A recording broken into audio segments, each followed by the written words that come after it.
नमस्कार स्टूडेंट्स आज के इस क्लास में हम कुछ प्रमुख अधातुओं के बारे में पढ़ेंगे, है ना। उनकी प्रयोगशाला विधि के बारे में पढ़ेंगे, कैसे बनाया जाता है, ठीक है। तो पढ़ने से पहले जो है ना, आगे पढ़ने से पहले कुछ बातें आपको बता देता हूँ, है ना। आप लोगों की जो है क्लास जो है कुछ दिनों से नहीं हो पाई थी, क्योंकि क्लास 10th में जो पुराने सत्र में जो पिछला जो सत्र था उसमें 10वीं में कुछ बच्चे पूरा आ गए थे, है ना। उनका जो है परीक्षा चला था, इस कारण से मैं वीडियो नहीं बना पाया था। ओके, अब जो है आपको वीडियो जो है कंटिन्यू मिलेगी, ठीक है। तो चलिए पढ़ना शुरू करते हैं। कुछ प्रमुख अधातुएं, ठीक है ना। तो हम जानते हैं कौन कौन से जो है प्रमुख अधातुएं हैं। तो देखिए यहाँ पर हाइड्रोजन है, ऑक्सीजन है, नाइट्रोजन है। ये जो है प्रमुख जो है कुछ प्रमुख क्या हैं, अधातुएं हैं। मतलब अधिकतर आप देखे होंगे अपने आसपास में जो है बहुत सारे जो यौगिक हैं, है ना, जो अधातुओं से बने हैं, वो अधिकतर जो है हाइड्रोजन से, ऑक्सीजन से और नाइट्रोजन से ही क्या होते हैं, बने होते हैं। अब देखिए उसके बाद जो है इसमें कुछ जो है तथ्यात्मक चीज़ देखिए जैसे कि यहाँ पर है हाइड्रोजन, है ना। तो इसमें जो है जन शब्द है, ऑक्सीजन इसमें भी जन शब्द है और नाइट्रोजन इसमें भी क्या है, जन शब्द है।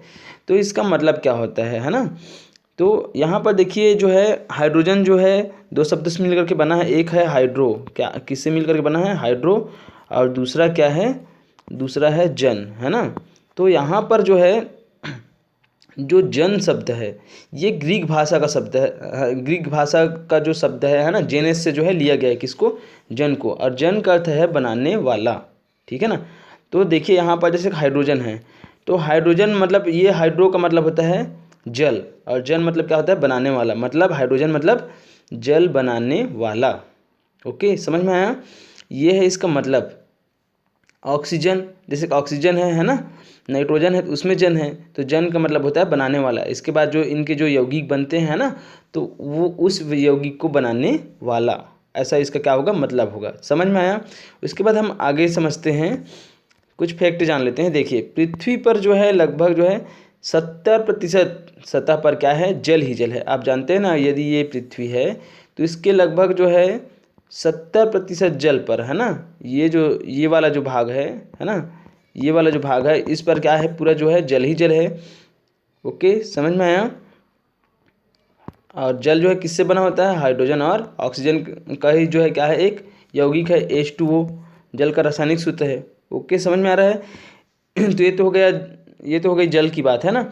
उसके बाद जो है जो वायुमंडल जो है उसमें लगभग 78% जो है क्या पाया जाता है, नाइट्रोजन पाया जाता है, और 21% क्या पाया जाता है, ऑक्सीजन पाया जाता है। ओके, समझ में आ रहा है, ये आप जान गए। तो इस प्रकार से यदि हम देखें तो ये जो अधातुएं हैं, जैसे कि हाइड्रोजन है, ऑक्सीजन है, नाइट्रोजन है, ये जो है बहुत ही क्या है, बहुत ही इम्पोर्टेंट क्या है, अधातुएं हैं, मतलब तत्व है, जो हमारे दैनिक जीवन में भी क्या होता है, बहुत ज़्यादा उपयोगी होता है। ओके, तो अब हम सबसे पहले पढ़ते हैं हाइड्रोजन के बारे में। किसके बारे में पढ़ेंगे, हाइड्रोजन के बारे में। ओके, तो यहाँ पर हम जानेंगे कि हाइड्रोजन जो है ना, कैसे हाइड्रोजन प्रयोगशाला में बनाया जाता है। ये जो है किन, है ना, ये जो है इनका जो है हाइड्रोजन का, ठीक है ना, हाइड्रोजन का जो है रासायनिक गुण कौन कौन से होते हैं। ओके, इसके अलावा जो है हाइड्रोजन के क्या क्या उपयोग हैं, तो इन सब चीज़ों के बारे में जानेंगे, ठीक है। तो पहले हाइड्रोजन का जानेंगे, उसके बाद फिर नाइट्रोजन का जानेंगे, और नाइट्रोजन के बाद फिर किसका जानेंगे, ऑक्सीजन का जानेंगे। तो इसमें से मैं आपको जो है केवल हाइड्रोजन के बारे में क्या करूँगा, बताऊँगा। आपको ऑक्सीजन और नाइट्रोजन के बारे में क्या करना है, खुद पढ़ना है, क्योंकि सेम टाइप का है ना, बहुत ही सरल है, आपको आप समझ जाएंगे पढ़ने के बाद। ओके, तो चलिए हम पढ़ना शुरू करते हैं। तो देखिए सबसे पहले जो है ना, सबसे पहले ये जानते हैं कि कोई भी नए तत्व की यदि खोज होती है ना, किसी नए तत्व की खोज होती है, तो हम कैसे जानेंगे कोई भी जो है जो तत्व जो खोजा गया है वो नया तत्व है ना। तो उसके लिए हमको क्या करना पड़ेगा, जो तत्व रहेगा उनको जो है शुद्ध रूप में हमको क्या करना होगा, प्राप्त करना होगा। और शुद्ध रूप में प्राप्त करने के बाद हमको जो है इनके रासायनिक और भौतिक गुणों को क्या करना होगा, इनकी जो है जांच करनी होगी। तभी तो हम जान पाएंगे कि ये नया तत्व है कि जो हम जानते हैं उन्हीं तत्वों में से है। ओके, तो जब भी क्या होती है, किसी तत्व को जो है शुद्ध रूप में प्राप्त कर ली जाती है और उनके भौतिक और रासायनिक गुणों को क्या कर लिया जाता है, अच्छे से जो है जांच परख लिया जाता है, तब जो है उनको जो है नए तत्व की संज्ञा दी जाती है। ओके, समझ में आया। तो अब हम आगे देखेंगे कि हाइड्रोजन है ना, हाइड्रोजन जो तत्व है उनकी खोज करने का प्रयास कौन कौन से ऐसे वैज्ञानिक थे जिन्होंने किया। ओके, तो सबसे पहले देखते हैं 1671 में एक वैज्ञानिक आया, रॉबर्ट बायल, ठीक है ना। इन्होंने क्या किया, आयरन और हाइड्रोक्लोरिक अम्ल की अभिक्रिया से एक गैस बनाया, जो गैस कैसा था, अत्यंत ही ज्वलनशील था। ओके, किससे मिलकर के बनाया, ये जो है आयरन और हाइड्रोक्लोरिक अम्ल की अभिक्रिया से अभिक्रिया करवाया इन्होंने। और उसके बाद देखा वहाँ से क्या बनती है, कुछ गैस बनती है जो क्या है, अत्यंत ज्वलनशील है ना, क्या है, ज्वलनशील है। ओके, लेकिन इन्होंने क्या किया, उनका जो है अच्छे से जो है व्यवस्थित रूप से अध्ययन नहीं किया और ये नहीं समझ पाए। ओके, समझ में आया यहाँ तक। उसके बाद फिर से जो है क्या हुआ, फिर आगे कुछ वैज्ञानिक लोग आए, ठीक है ना। उन्होंने भी क्या किया, उन्होंने देखा, है ना, कुछ और वैज्ञानिक थे, उन्होंने क्या किया, उन्होंने ये बताया कि धातुएं जो होती है अम्ल में क्या होती है, विलय होती है, ठीक है ना। और इस प्रक्रिया से एक जो है ज्वलनशील क्या निकलती है, गैस निकलती है। ओके, समझ में आया।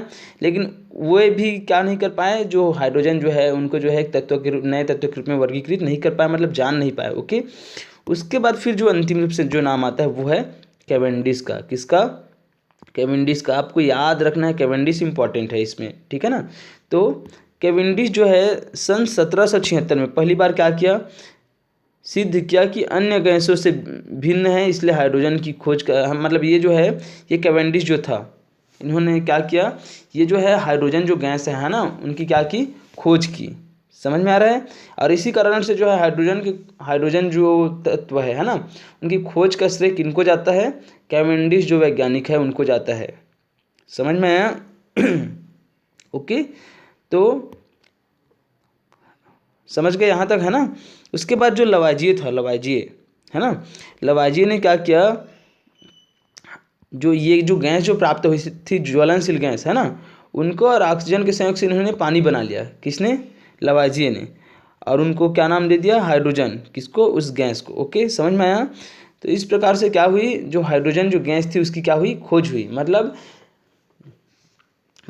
धातु को जो है अम्ल से क्या किया गया, क्रिया कराया गया, है ना, अभी रासायनिक अभिक्रिया कराया गया, और उसमें से फिर क्या हुई, एक गैस उत्पन्न हुई जिनका लगातार क्या किया गया, जांच किया गया, है ना, उनके भौतिक और रासायनिक गुणों को क्या किया गया, परखा गया। उसके बाद जो है इनको जो है एक नया तत्व के रूप में क्या किया गया, वर्गीकृत किया गया, मतलब एक नए तत्व की क्या की गई, खोज की गई। ओके, तो इस प्रकार से आपको पता चलता है कि हाइड्रोजन जो तत्व है उनकी खोज, है ना, उनके खोज का श्रेय किनको जाता है, कैवेंडिश को जाता है। ठीक है, याद रखना, कैवेंडिश, हाइड्रोजन की खोज किसने की, कैवेंडिश ने की। ओके, अब हम आगे जानते हैं हाइड्रोजन के बारे में। ब्रह्मांड में 93% क्या है, हाइड्रोजन है ना। तो यदि आपसे पूछा जाए ब्रह्मांड में कौन सा तत्व है जो सर्वाधिक मात्रा में पाया जाता है, तो हाइड्रोजन है जो सर्वाधिक मात्रा में 93% पाया जाता है। ओके, समझ में आ रहा है। और हमारे आसपास में हाइड्रोजन जो है वो द्विपरमाणु गैसीय अवस्था में क्या होता है द्विपरमाणु, मतलब ऐसा, ये 2 परमाणु के रूप में है ना, मतलब ये गैसीय अवस्था में है। समझ में आ रहा है। और इसके साथ साथ जो है, जो हाइड्रोजन जो है वो पृथ्वी पर जो है ना, शुद्ध रूप में, मतलब शुद्ध रूप में जो है बहुत ही कम पाया जाता है अधिकतर, क्योंकि ये जो है एक क्रियाशील भी है ना, क्रियाशील तत्व। इस कारण से ये जो है अधिकतर जो है यौगिक के रूप में क्या होते हैं, पृथ्वी पर पाए जाते हैं। और हाइड्रोजन के गुणों की यदि बात करते हैं तो हाइड्रोजन जो तत्व है वो, है ना, हाइड्रोजन जो है रंगहीन, गंधहीन और स्वादहीन क्या है, गैस है, और अत्यंत ज्वलनशील भी है। समझ में आया। इसके अलावा जो है हाइड्रोजन की कुछ समस्थानिक भी है। आप समस्थानिक के बारे में आप पढ़े हैं, है ना, 9th में पढ़े थे, मैं बताया था। समस्थानिक कहने का मतलब क्या है कि जैसे कि ये देखिए, ये हाइड्रोजन 1H1, हाइड्रोजन 1H2 ऐसा, हाइड्रोजन 1H3 ऐसा है। मतलब ये है कि किसी एक ही तत्व के क्या हो, यदि परमाणु क्रमांक क्या हो, परमाणु क्रमांक समान हो और परमाणु भार क्या हो, भिन्न भिन्न हो। जैसे देखिए यहाँ पर ये, इसमें 1 है, इसमें 2 है और इसमें क्या है, 3 है। तो यदि क्या होता है, एक ही तत्व क्या होते हैं, परमाणु क्रमांक समान होते हैं किंतु परमाणु भार भिन्न भिन्न होते हैं। ठीक है ना। तो ये सब क्या कहलाते हैं उस तत्व के सॉरी, ये सब तत्व क्या कहलाते हैं, उनके जो है समस्थानिक कहलाते हैं। ओके, ठीक है। तो यदि हम हाइड्रोजन का देखें तो हाइड्रोजन की जो है 3 समस्थानिक है। कौन कौन से, ये है प्रोटियम, ये है ड्यूटेरियम और ये क्या है, टाइट्रियम। ओके, समझ में आया। उसके बाद यहाँ पर जो है हेनरी कैवेंडिश, है ना, ये जो हेनरी कैवेंडिश जो वैज्ञानिक है उनके बारे में है, इसको आप लोग पढ़ लीजिएगा, ठीक है। इन्होंने ही बताया था कि हाइड्रोजन जो है क्या है, अत्यंत जो है हल्की गैस होती है ना, और इनका घनत्व भी क्या होता है, सबसे कम होता है। समझ में आया, इसको आप पढ़ लीजिएगा। ओके, अब हम आगे पढ़ेंगे हाइड्रोजन बनाने की प्रयोगशाला विधि। हम प्रयोगशाला में हाइड्रोजन को जो है कैसे बनाएंगे, हाइड्रोजन गैस किस प्रकार से तैयार करेंगे। ओके, ये आपके लिए बहुत ही इंपॉर्टेंट है, ध्यान से समझिएगा। और इसी प्रकार से जो है आगे आप जब नाइट्रोजन और ऑक्सीजन का पढ़ेंगे तब पढ़ेंगे, ठीक है। ओके, तो प्रयोगशाला में कैसे बनाया जाता है उसको आप देखिए। तो प्रयोगशाला में सबसे पहले आप जान लीजिए कि प्रयोगशाला में हाइड्रोजन गैस को जो है दानेदार जिंक, है ना, दानेदार जिंक क्या है, एक जो है धातु है, तो जिंक, दानेदार जिंक लिया जाता है ना, जिंक मतलब जस्ता। ओके, दानेदार जिंक लिया जाता है और उसमें तनु हाइड्रोक्लोरिक अम्ल, तनु जो है तनु HCl अम्ल मतलब हाइड्रोक्लोरिक अम्ल को जो है क्या किया जाता है, लिया जाता है, और दोनों को आपस में क्या क्या कराया जाता है, रासायनिक अभिक्रिया कराया जाता है, जिससे क्या होती है, हाइड्रोजन गैस क्या होती है, उत्पन्न होती है। मतलब हाइड्रोजन गैस का क्या होता है, निर्माण होता है। जैसे कि देखिए आपको करना क्या है यहाँ पर देखिए, जैसे कि ये जिंक, सबसे पहले तो हम क्या करते हैं प्रयोगशाला में, जब भी हमको क्या करना रहता है, हमको जो है हाइड्रोजन गैस बनाना रहता है, तो हम दानेदार जिंक लेते हैं। रासायनिक सूत्र एक बार देख लीजिए, ये क्या है, दानेदार जिंक है, ठीक है। जिंक की क्रिया हम किससे कराते हैं, तनु HCl अम्ल से कराते हैं। तो जब जिंक की क्रिया हम तनु HCl अम्ल से कराते हैं तब क्या बनता है, यहाँ पर बनता है जिंक क्लोराइड। क्या बनता है, जिंक क्लोराइड, और क्या बनता है, H2O बनता है। क्या बनता है, सॉरी, यहाँ पर जो है हाइड्रोजन गैस क्या होती है, मुक्त होती है। H2O बोल रहा हूँ, है ना, हाइड्रोजन गैस क्या होती है, मुक्त होती है, तभी तो हमको हाइड्रोजन प्राप्त होती है ना। ओके, समझ में आया। तो अब हम संतुलित कर लेते हैं। चूँकि यहाँ पर क्लोरीन देखिए यहाँ पर 2 है, तो यहाँ भी क्या हो जाएगा, यहाँ पर आप क्या कर दीजिए, इसको ऐसा 2 लिख दीजिए सामने में। ओके, तब क्या हो गया, जिंक जो है तनु हाइड्रोक्लोरिक अम्ल से क्रिया करती है, तो जिंक क्लोराइड बनता है, और क्या बनता है, हाइड्रोजन गैस क्या होती है, मुक्त होती है। और यही तो हम तो यही बनाना चाहते थे ना, हाइड्रोजन गैस। ओके, समझ में आया। तो इस प्रकार से प्रयोगशाला में दानेदार जिंक और उसमें जो है तनु हाइड्रोक्लोरिक अम्ल की क्रिया कराते हैं, है ना, अभिक्रिया कराते हैं, और उससे क्या बनता है, हाइड्रोजन गैस क्या होती है, बनती है। समझ में आया। अब इसको हमें क्या करना है प्रयोगशाला में, तो इस प्रक्रिया को जो है, इस अभिक्रिया को हमको करने के लिए, है ना, हम प्रयोगशाला में क्या करते हैं, क्रियाकलाप करते हैं। तो किस प्रकार से करते हैं, देखिए आपको क्या करना है, एक बोतल ले लेना है जिसमें जो है दो क्या हो उसमें जो है दो मुंह हो। जैसे कि ये देखिए, ये है इसका ये वाला भाग और ये वाला भाग। ओके, एक बॉटल ले लेते हैं। ऐसा लेने के बाद आपको क्या लेना है, इसमें जो है जो जिंक जो है उसके टुकड़े को क्या कर देना है, इसमें डाल देना है नीचे में। डालने के पश्चात आपको एक थीसेल कीप, जैसा ये आपको दिखाई दे रहा है ये वाला, ऐसा कीप लगा देना है। ओके, समझ में आ रहा है, जिसमें से आप जो है अगर कोई द्रव पदार्थ डालना चाहते हैं तो उसको डाल सके, ऐसा टाइप का। और उसके बाद जो है जो दूसरा इसका जो बॉटल का जो मुंह है, वहाँ से जो है आपको जो है एक निकास नली ऐसा लगा देना है, और रबर की पाइप की सहायता से आपको क्या करना है, ऐसा जो है ले जाना है, और एक दूसरा एक टब ले लेना है, और टब में क्या कर देना है, इसमें जो है टब में जो है पानी भर देना है। और पानी भरने के बाद आपको क्या करना है, यहाँ पर जो है एक जो है उल्टी परख नली को क्या कर देना है, जो एक परख नली को उल्टा रख करके क्या कर देना है, इसमें जो है ऐसा रख देना है। अब ये जो नली आएगा ना यहाँ से रबर का, उसको क्या कर देना है, उसके अंदर में ऐसा डाल देना है पानी के अंदर से। ओके, अब आगे देखिए, अब आपको क्या करना है, आपको धीरे धीरे जो है, जब हम इसमें दानेदार जिंक को क्या कर देते हैं, डाल देते हैं, तो धीरे धीरे आपको थीसेल कीप की सहायता से इसमें तनु HCl, है ना, तनु HCl, ओके, तनु हाइड्रोक्लोरिक अम्ल को क्या कर देना है, इसमें से जो है धीरे धीरे डालना है, और इतना डालना है कि ये वाला जो थीसेल कीप जो है ना, ये वाला इसकी जो नली है वो क्या हो जाए, डूब जाए, जैसे ये डूबा हुआ है ऐसा। तो जब धीरे धीरे हम क्या करते हैं, जो दानेदार जो जिंक है उसमें हम क्या करते हैं, यदि हम उसमें जो है तनु हाइड्रोक्लोरिक अम्ल को डालते हैं, तो यहाँ से क्या होती है, एक जो है बुलबुले के रूप में जो गैस उत्पन्न होती है। अब वो जो गैस जो है इस नली की सहायता से क्या होता है चूँकि हल्की होती है गैस, हाइड्रोजन गैस हल्की होती है, इस कारण से गैस निकलती है, हाइड्रोजन गैस, और निकलने के पश्चात जो है ऐसा इस नली के माध्यम से क्या होती है, यहाँ पर जा कर के टब में इकट्ठा होती है। तो टब में जाती है, चूँकि हम जो है इस नली की सहायता से इस नली को कहाँ पर ले गए हैं, टब के अंदर में जो है एक परख नली रखे हैं और परख नली को उल्टा करके रखे हैं, तो उसमें पानी भरा हुआ था, है ना। उसमें जब हम रखते हैं तो चूंकि गैस जो है क्या होती है, हल्की होती है पानी से, इस कारण से ये जो है बुलबुले के रूप में जो है ऊपर में क्या होती है, पानी को विस्थापित करती है और एकत्रित होती है, जैसे कि यहाँ पर। ओके, तो ये गैस क्या होती जाती है, इकट्ठा हो जाती है। और जब गैस जो है एकत्रित हो जाती है, इकट्ठा हो जाती है, तो हम उसको अंगूठा से दबा करके परख नली क्या कर लेते हैं, सीधा कर लेते हैं और उसको अलग से निकाल लेते हैं। उसके बाद जो है हम ये देखेंगे आगे कि गैस बन चुकी है। अब गैस को हमको क्या करना है, ये जो गैस बनी है उसको हमको जो है हमको इसकी जांच करनी है कि गैस कौन सी है। ओके, समझ में आ रहा है ना। तो इसके लिए हम एक प्रयोग करते हैं, क्या करते हैं, जांच करने के लिए, है ना, गैस की पहचान करने के लिए हम जो है जलती हुई माचिस की तीली को जो है क्या करें, जैसे कि ये परख नली है, तो इस परख नली में जो गैस भरी हुई है, ठीक है, तो इस परख नली के समीप जो क्या करते हैं, जलती हुई माचिस की तीली को हम क्या करते हैं, ले जाते हैं।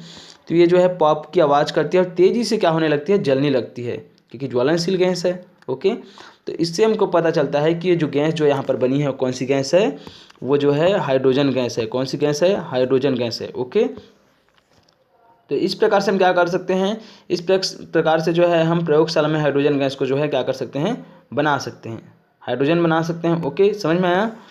उसके बाद जो है आपको यहाँ पर कुछ सावधानी दी गई है ना, आपको जो है क्या करना है, जब भी जो है जब हम जो है ना क्या जलती हुई माचिस की तीली को ले जाएंगे तो सीधा डायरेक्ट परख नली में नहीं डाल देंगे, उनके मुंह के समीप ले जाएंगे।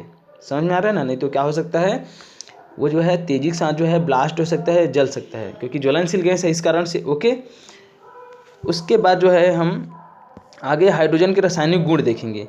तो देखिए हाइड्रोजन का रासायनिक गुण यदि हम देखते हैं तो हाइड्रोजन का परमाणु क्रमांक कितना होता है, 1 होता है। ओके, तो इसके पास जो है अगर हम इसका जो है क्या करें, यदि हम इनका इलेक्ट्रॉनिक विन्यास देखें हाइड्रोजन का, तो हाइड्रोजन का परमाणु क्रमांक 1 है, तो ये जो है 1 है ना, केवल एक ही जो है इनका जो है क्या होता है, इनमें जो है इलेक्ट्रॉन होता है। तो ये जो है क्या कर सकता है, एक इलेक्ट्रॉन जो है के कोष में बस रहता है ना, तो एक इलेक्ट्रॉन को या तो अपना अष्टक पूर्ण करने के लिए त्याग सकता है या फिर ग्रहण भी कर सकता है। तो यदि त्यागता है तो ये H+ आयन बनाता है और यदि ग्रहण करता है तो H- आयन बनाता है। ओके, यदि H+ आयन बनाता है तो ये समूह 1 का तत्व कहलाएगा। ओके, और यदि H- आयन ऐसा बनाता है तो ये जो है इनका गुण किससे मेच खाता है, हैलोजन तत्वों से जो है क्या होता है, इनका गुण जो है मेच खाता है। तो इस प्रकार से हाइड्रोजन जो है समूह 1 में भी हाइड्रोजन को रखा जा सकता है और समूह 17 में भी इनको जो है रखा जा सकता है इनके गुणों के आधार पर। लेकिन है ना, लेकिन जो है सुविधा के अनुसार आवर्त सारणी में इनको जो है समूह 1 में ही क्या किया गया है, हाइड्रोजन को रखा गया है सुविधा के लिए। ओके, समझ में आया। अब हम देखते हैं कि जो है ये हाइड्रोजन है ना, ये जो है अलग अलग जो है तत्वों से जो है क्रिया करके क्या क्या बनाते हैं, है ना, इनका रासायनिक गुण देखेंगे। तो देखिए सबसे पहले देखते हैं कि धातुओं के साथ अभिक्रिया, यदि हाइड्रोजन धातुओं के साथ अभिक्रिया करती है तो ये जो है चूँकि धातुओं से क्या होती है, हाइड्रोजन जो है अधिक विद्युत ऋणात्मकता इसकी जो है अधिक होती है धातुओं से, इस कारण से ये जो है हाइड्रोजन जो है ना, धातुओं से क्रिया करके क्या बनाता है, संगत जो है हाइड्राइड बनाता है। क्या बनाता है, हाइड्राइड। देखिए यहाँ पर ये सोडियम जो है क्या है, धातु है, हाइड्रोजन से क्रिया करके क्या बनाया, सोडियम हाइड्राइड। ओके, मैग्नीशियम धातु है, हाइड्रोजन से क्रिया करके क्या बनाया, मैग्नीशियम हाइड्राइड, मतलब हाइड्राइड बनाते हैं धातुओं से क्रिया करके हाइड्रोजन। ओके, उसके बाद जो दूसरा जो है हेलोजन से अभिक्रिया, तो हेलोजन मतलब जो समूह 17 का तत्व है ना आवर्त सारणी में, क्लोरीन है, फ्लोरीन है ना, ब्रोमीन है और आयोडीन है, ठीक है ना। तो ये सब क्या है, ये सब जो है ये सब हेलोजन तत्व है जिनको हम जो है एक्स से दर्शाते हैं। किससे दर्शाते हैं, एक्स से, यहाँ पर देखिए दर्शाया गया है। ओके, तो जब भी क्या होता है हाइड्रोजन जो है हेलोजन तत्व से क्रिया करते हैं, है ना, तो ये हाइड्रोजन हैलाइड बनाते हैं। क्या बनाते हैं, हाइड्रोजन हैलाइड। जैसा कि देखिए H है, ओके, और हाइड्रोजन और क्लोरीन। ओके, तो ये दोनों मिलकर क्या बना लेते हैं, HCl। क्या बना लेते हैं, HCl। ओके, क्या बनाते हैं, HCl बनाते हैं, हाइड्रोक्लोरिक अम्ल बनाते हैं। यहाँ पर 2 लिख देता हूँ, है ना, ताकि जो है समीकरण क्या हो जाए, संतुलित हो जाए। तो HCl बनाते हैं, मतलब ये हाइड्रोजन है और ये क्या है, हेलोजन तत्व है, तो मिलकर क्या बना, हाइड्रोजन क्लोराइड। समझ में आया। तो इस प्रकार से ये क्या बनाते हैं, ये जो है जितने भी हैलाइड तत्व हैं, है ना, उनसे मिलकर के उनसे जो है अभिक्रिया करके हाइड्रोजन हैलाइड बनाते हैं। ओके, है ना, मतलब यहाँ पर देखिए हाइड्रोजन है और उसके बाद एक्स लिखा है, एक्स की जगह में आप जो है फ्लोरीन, क्लोरीन, ब्रोमीन, आयोडीन किसी भी चीज़ को रखोगे तो क्या होगा, उसका जो है इस प्रकार से आप समीकरण बनाओगे तो क्या बनेगा, आपको जो है हाइड्रोजन हाइलाइट क्या होगा, प्राप्त होगा। ओके, उसके बाद देखते हैं अपचयन अभिक्रिया। तो हाइड्रोजन जो है गर्म धातु ऑक्साइड से अभिक्रिया कर क्या बनाता है, जो धातु जो होता है उनको क्या कर देता है, अपचयित कर देता है। मतलब कहने का मतलब ये है, देखिए जैसे कि यहाँ पर कॉपर ऑक्साइड है, ये क्या है, ये धात्विक ऑक्साइड है, क्योंकि कॉपर यहाँ पर क्या है, धातु है, ऑक्सीजन से क्रिया करके क्या बनाया है, धात्विक ऑक्साइड बनाया है। अब वो जो है हाइड्रोजन से क्रिया करता है और हाइड्रोजन से क्रिया करके जो है 200 सेंटीग्रेड पर है ना, गर्म जो धात्विक ऑक्साइड है वो जो है हाइड्रोजन से क्रिया करके क्या बनाता है, H2O बना लेता है। हाइड्रोजन गैस जो है क्या बना लेता है, H2O बना लेता है। ऑक्सीजन से ये जो ऑक्सीजन यहाँ पर है उससे क्रिया करके हाइड्रोजन जो है क्या बना लेता है, H2O बना लेता है। और जो धातु जो है यहाँ पर कॉपर धातु, उसको क्या कर देता है, अपचयित कर देता है। मतलब धातु को जो है क्या कर देता है, अलग कर देता है। ओके, इस प्रकार से अपचयन अभिक्रिया होती है। धातु जो संगत जो धातु रहता है उसको क्या कर देता है, अपचयित कर देता है। कौन, हाइड्रोजन। ओके, समझ में आया। तो ये था आपका क्या, रासायनिक गुण किनके, हाइड्रोजन के। अब हम देखेंगे हाइड्रोजन के का जो उपयोग जो है वो कहाँ कहाँ पर होता है। तो हाइड्रोजन जो है ना, तो हाइड्रोजन का जो उपयोग जो होता है वो धातु कर्म में होता है। किसमें होता है, धातु कर्म। और पढ़ चुके हैं हम धातु कर्म। धातु कर्म मतलब क्या है कि धातुओं को शुद्ध रूप में प्राप्त करना ही क्या कहलाता है, धातु कर्म कहलाता है। ठीक है ना। तो जब क्या होता है, जो गर्म जो धातु ऑक्साइड होती है उन पर जो है, उनमें क्या होता है, हाइड्रोजन गैस जो है प्रवाहित की जाती है, जिससे क्या होती है, धातु जो है प्राप्त होती है। ओके, तो टंगस्टन है, मॉलिब्डेनम है, इन धातुओं को प्राप्त करने के लिए हाइड्रोजन का ही क्या होता है, उपयोग होता है। समझ में आया। तो धातु कर्म में पहला आप जान लीजिए, धातु कर्म में हाइड्रोजन का उपयोग होता है। दूसरा देखिए, दूसरा अमोनिया और हाइड्रोक्लोराइड इत्यादि के निर्माण में जो है ना, इनके उत्पादन में जो है किनका उपयोग होता है, हाइड्रोजन का जो है उपयोग होता है। यदि हमको अमोनिया बनाना है या फिर हाइड्रोजन क्लोराइड HCl अम्ल बनाना है तो उसमें जो है किनका उपयोग होता है, हाइड्रोजन का उपयोग होता है। ओके, उसके बाद तीसरा देखिए, जो कार्बनिक रसायन हैं उनके उत्पादन में भी हाइड्रोजन का क्या होता है, उपयोग होता है। जैसे मेथेनॉल बनाने में, ये सब क्या है, ये कार्बनिक रसायन है। ओके, इसमें जो है क्या होता है, हाइड्रोजन का उपयोग होता है। ठीक है। उसके बाद जो है वनस्पति वसा के निर्माण में भी क्या होता है, जो वनस्पति वसा के निर्माण में हाइड्रोजन का उपयोग होता है। तो जो वनस्पति जो तेल जो होते हैं ना, उनका क्या कराया जाता है, जो वनस्पति तेल होते हैं उनका हाइड्रोजनीकरण कराया जाता है ना। और जिससे क्या होता है, वनस्पति वसा का जो है क्या होता है, निर्माण होता है। तो इसमें जो है इनका क्या होता है, उपयोग होता है। ठीक है। उसके बाद जो चौथा जो है, ठीक है ना, जो ईंधन सेल है उनमें भी क्या होता है, हाइड्रोजन का उपयोग होता है। तो ईंधन सेल में हाइड्रोजन के अणुओं के विघटन से ही क्या होती है, ऊर्जा जो है उत्पन्न होती है। समझ में आया। ओके, और फिर क्या होता है, हाइड्रोजन और ऑक्सीजन के बीच की अभिक्रिया से ही क्या होती है, ऊष्मा जो है उत्पन्न होती है। इस कारण से इनका उपयोग जो है किस में होता है, ईंधन सेल में होता है हाइड्रोजन का उपयोग जो है। और इस ईंधन सेल से क्या होता है, इनसे जो है जीवाश्म ईंधन के अपेक्षा इनमें जो है प्रदूषण क्या होता है, कम होता है। ठीक है। तो ये सब क्या है, ये सब जो है हाइड्रोजन के उपयोग हैं। समझ में आ रहा है ना।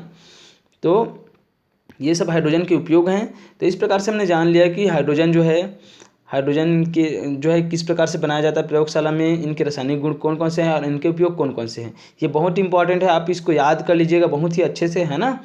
और इसके बाद जो नाइट्रोजन और ऑक्सीजन जो है सेम इसी प्रकार से है, आप उसको पढ़ लीजिएगा। ठीक है, और समझ लीजिएगा।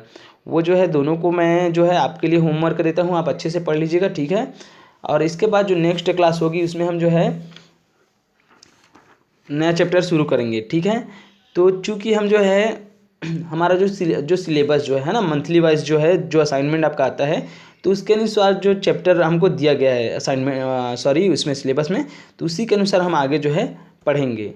ठीक है। तो आशा करता हूँ आप लोगों को जो है समझ में आया होगा। और ठीक है ना, और जब नेक्स्ट क्लास होगी तब हम पढ़ेंगे। ठीक है, आगे जो है पढ़ेंगे। तो आज के लिए बस इतना ही। जय हिंद, जय भारत, जय छत्तीसगढ़।